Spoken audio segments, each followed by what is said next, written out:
Hello, Jason. I've transferred this month's living expenses as usual. Please don't waste it.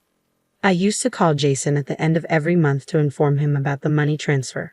Being a boy, I thought he might find it annoying if I contacted him too often. Still, I wanted to hear his voice at least once a month. Thanks for the $10 every month. I've been eating beans every day. Wait, what? I transfer $11,000 every month. What's going on?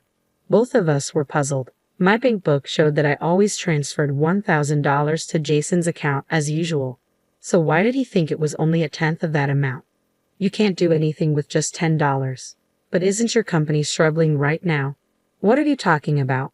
This year has been our best in terms of performance. If anything, I've been thinking about increasing the amount I send you. Upon hearing this, Jason expressed shock. I wondered who told him my business was in trouble. The blood rushed to my head as I tried to find out who spread such rumors.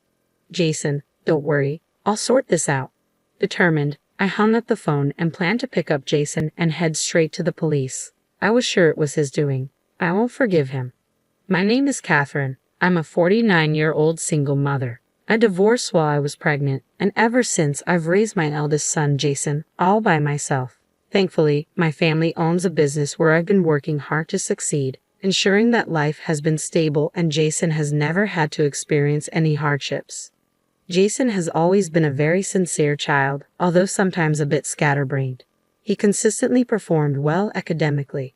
When my father fell ill during Jason's elementary school years, it inspired him to pursue medicine, leading to intensive studies and securing a place in a prestigious medical university. I was planning to cover all his college expenses, but thanks to his hard work, he received a tuition waiver, which greatly eased our financial burden. I've always been proud of my son's achievements and diligence. Given the distance from our home to the university, about 2 hours by train, I decided to let him live independently near the campus. He found a spot in a student dormitory that houses students from various universities.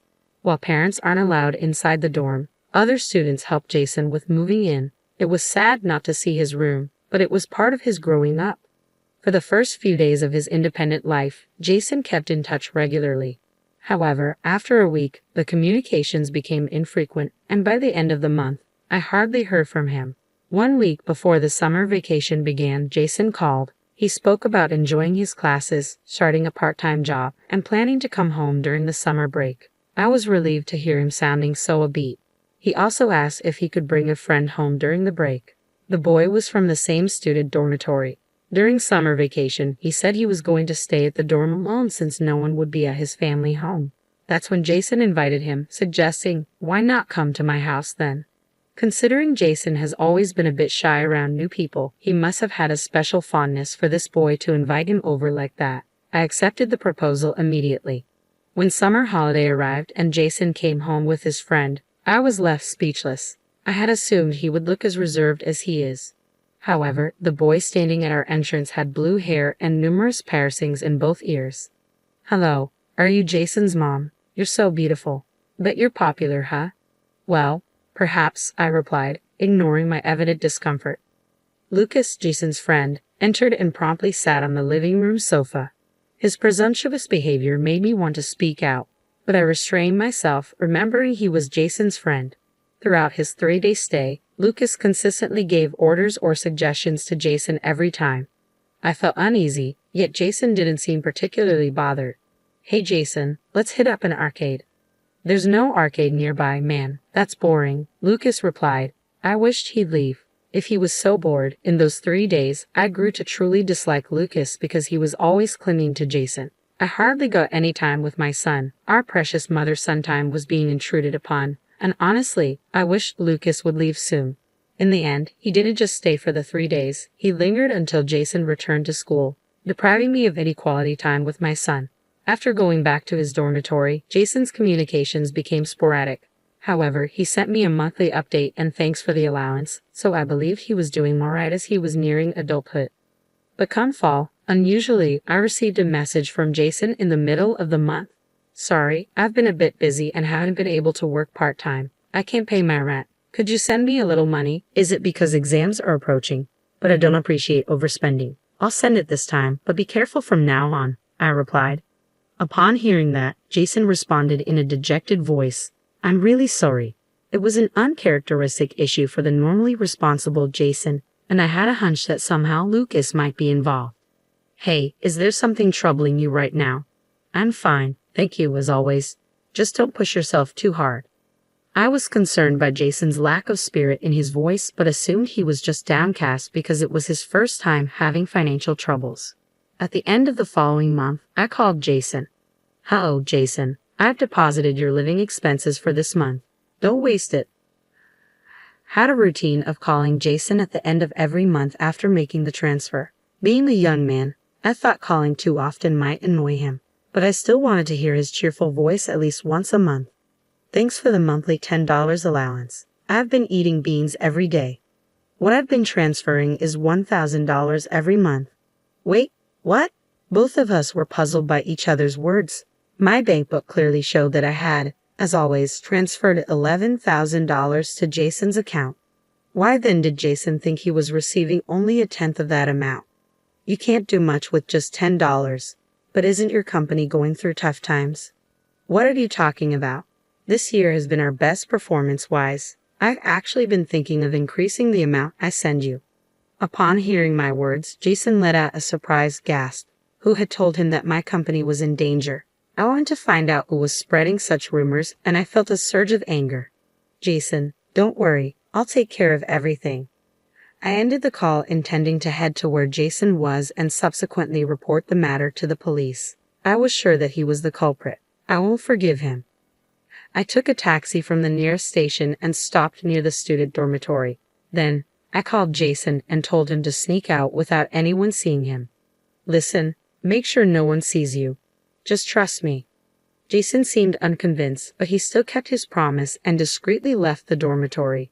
As he turned the corner and approached the car, I was shocked by his appearance. Mom, it's been a while. Jason, what happened to you? You look.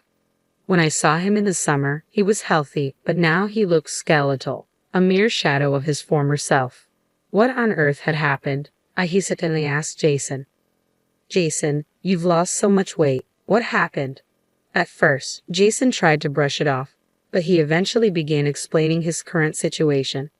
Mom, after I got back from my visit, you sent me a new bank book, remember? Since then, the allowance you sent has been reduced to $10. I did struggle a lot, but Lucas mentioned during my visit that you talked about closing down the company, so I thought maybe things were tough for you. I was stunned to hear this. I had no recollection of discussing such a thing with Jason during his visit. The company was achieving its best performance ever this year, and I had no intentions of shutting it down whatsoever. Moreover, there was another thing that struck me about Jason's story. Hey, what's this about a new bank account? Ha! Indeed, Jason hasn't opened a new bank account since he was born, and I've been depositing $1,000 into the same account every month. I have a bad feeling, Jason. Let's go to the police. The police? Why? The money I've been sending to you, someone might have stolen it. When I said that, Jason's eyes widened in disbelief, but soon he seemed to ponder if his suspicion might indeed be correct. I felt a pain in my heart, thinking about the hardship that might await Jason in the future. However, someone has to take responsibility for doing this to you. Driver, please take us to the nearest police station. With my request, the taxi started moving. The taxi driver, who overheard our conversation, kindly drove us to the largest police station in the city. Upon arriving at the police station, I supported Jason as we entered. Jason, once a member of a sports club and so diligent about his diet with an impressive physique, now seemed frail, perhaps even lighter than me. Tears welled up in my eyes as I supported him. A young male officer at the station listened to both our stories and offered comforting words. You've been strong, gone through tough times, he said, causing Jason to break down crying. Actually, we've had similar complaints from student dormitories in this area recently, the officer continued. About 3 families have come forward with complaints similar to ours, and all of them were pointing to one individual as the culprit. Isn't that individual by any chance someone named Lucas? I asked. The police officer sighed at my words and nodded. Jason was looking down next to me. Perhaps, even though he had suspicions, he wished deep down that it wasn't true. I placed my hand on Jason's back and looked at the officer. Is an investigation underway? The officer pondered for a moment and then guided Jason and me to a separate room. He asked us to submit a report on the damages we faced. I agreed and immediately filled out the report. Once the report was submitted, the person in charge informed us about the current state of the investigation. Lucas played a role similar to a contact person. He befriended the victims, obtained their bank account details and pins, and then withdrew their money. The person receiving the money they believed was a specific man. Looking at the provided photo, I jumped up in surprise. I know this man. The police were equally shocked, their eyes wide as they looked at me. I took a deep breath, my heart racing, and began to explain about the man in the photo. This is Liam, right? He's my ex-husband and Jason's father. Wait, my dad? Jason's voice was filled with disbelief. The man in the photo was indeed Liam, my ex-husband. The reasons for our divorce involved financial issues and affairs with other women. After the divorce, I lost contact with him and never received any child support. However, I believed it was better for Jason not to have any bad influence from him, so I never tried to track Liam's whereabouts after that. But I never imagined he would be involved in something that would lead to police intervention. I felt the blood drain from my face. So, Jason was deceived out of his money by both a close friend and his biological father. Jason stood frozen, his mouth open in shock. Actually, we've discovered that this Liam and Lucas are father and son. Wait, what? I was taken aback. I had met Lucas before, and he had mentioned he was the same age as Jason. Given the rigorous ID verification at Jason's student dormitory, that was likely true. But if that was the case, it meant that Liam had another woman pregnant at the same time as me, which would be an affair. Though I no longer held any feelings for Liam, the revelation was still shocking. So, Lucas and I are brothers, Jason muttered, overwhelmed by this unexpected revelation. I was also at a loss for words, having never anticipated such a twist. In light of this, we have a favor to ask. Of course, I'll cooperate in any way possible to catch those two, I said. At my words, Jason nodded in agreement. Following the police's instructions, we decided to play along with their plan. I discreetly sent Jason back to his dormitory and checked myself into a nearby business hotel. The next day, ensuring Lucas was present, I made a call. Hello, how are you, Jason? I asked. Jason, mentioning he was doing the dishes, deliberately put the call on speaker. From this, I deduced that Lucas was nearby. I had a little unexpected income, so I'll be transferring some money into your account. Make sure to use it wisely. Understood. Thank you, Jason replied before ending the call. I stopped the IC recorder I had at hand and proceeded to transfer $88,000 into Jason's account.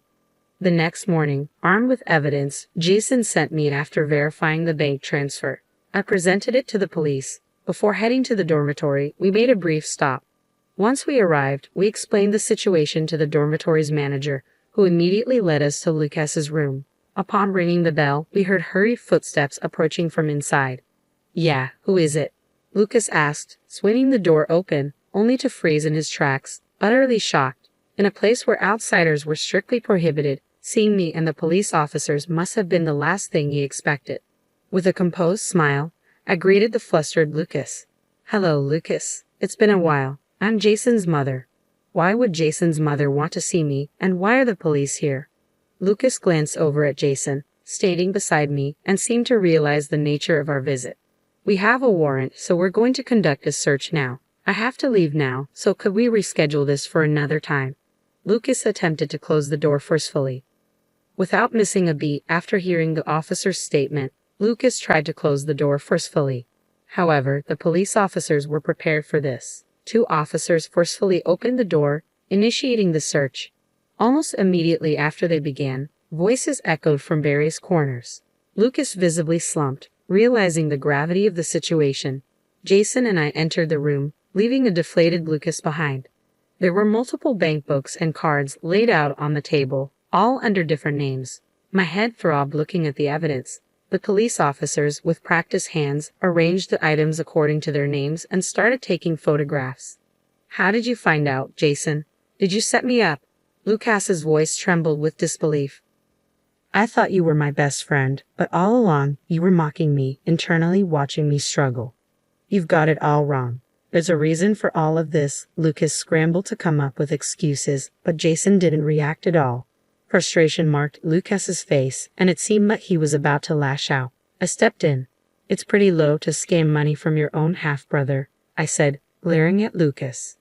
"Half-brother," Jason interjected, his voice betraying a mix of hurt and confusion. "With whom you and Jason share a father," I clarified, watching as Lucas was rendered speechless by my words. Given that he targeted only students, it seemed probable that he had shared preliminary information with Liam. My family business is unique, so when Liam investigated Jason, he would have quickly realized that he's my son, I continued calmly. "Is that a lie?" Lucas demanded.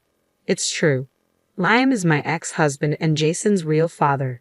It seems like he was cheating on me at the same time that you were born," I explained. When I said that, Lucas sat down in shock. I knew from the police investigation that Lucas had a frail sister. Soon after divorcing me, Liam quickly married his then mistress, but I heard that she didn't want a boy, and he was left to grow up neglected. Soon after, the sister was born, Liam and his mistress divorced, and the sister was taken in by her maternal family due to the cost of her treatment. It seems Lucas was taken in by Liam, I narrated, piecing together the family dynamics. They seem to have met regularly as siblings, and during those times, Lucas gave money to their mother for treatment, I added, feeling the strong bond between the siblings. And Lucas, it seems my assumptions were correct. Did I exploit my own sibling? With those words, Lucas was taken away by the police. Jason and I went straight to the police station, where we were shown our share from the confiscated bank book. Apparently, Lucas would get people drunk, go shopping with them, check their ATM pin, then go to their room and steal their bank book, card, and ID. He would wait until the holidays to check if their family was wealthy. Then he would create a new bank account, give it to them, and when money entered the original account, he would withdraw all of it and deposit only a little into the new account. No wonder every time I updated the bank book, I couldn't see what the money was used for, I sighed, realizing the reason. It seems Lucas quickly gave up Liam's name as an accomplice, and I was informed the next evening that Liam was also arrested. I went to the police and shared all I knew about Liam's past with them. After a while, I went to visit Liam. Jason wanted to come, but I asked him to wait outside. This time meeting Liam after 20 years, he looked older, but his condescending attitude was still there. "I went too far," Liam, without any remorse, made this comment, and I struggled to control my anger. I forced a smile.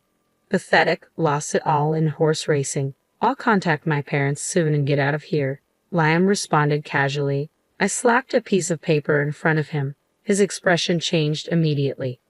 "What is this?" he asked, flipping through the pages. "Oh, I told your parents everything about you."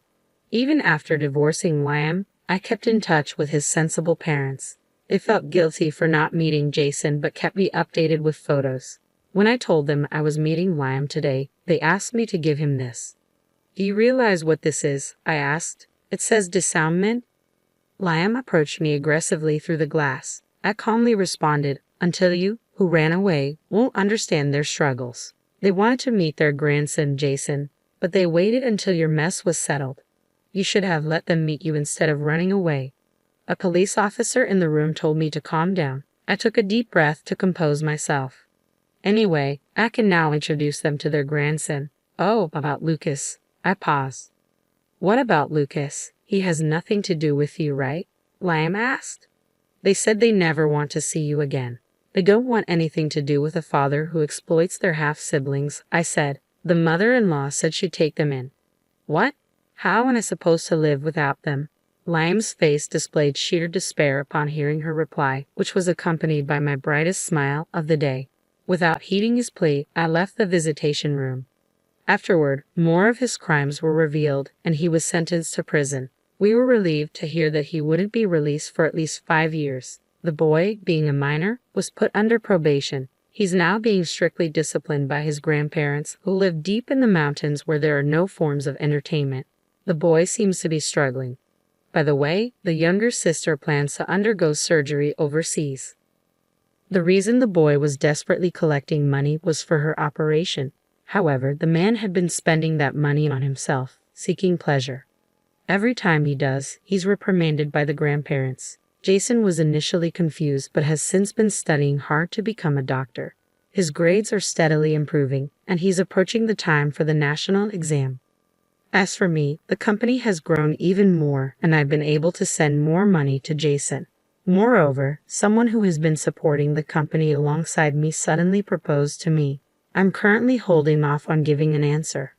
By the way, Jason seems to have suggested the proposal. He has been attached to this person since he was a child. Jason apparently advised, it's better to get married than just dating. I was somewhat impressed, thinking he knows my character so well. However, next year, with Jason's practical training and exams, expenses will increase. For now, I'm focused on supporting Jason in his journey to become a doctor. After that, I'll consider other things in the future.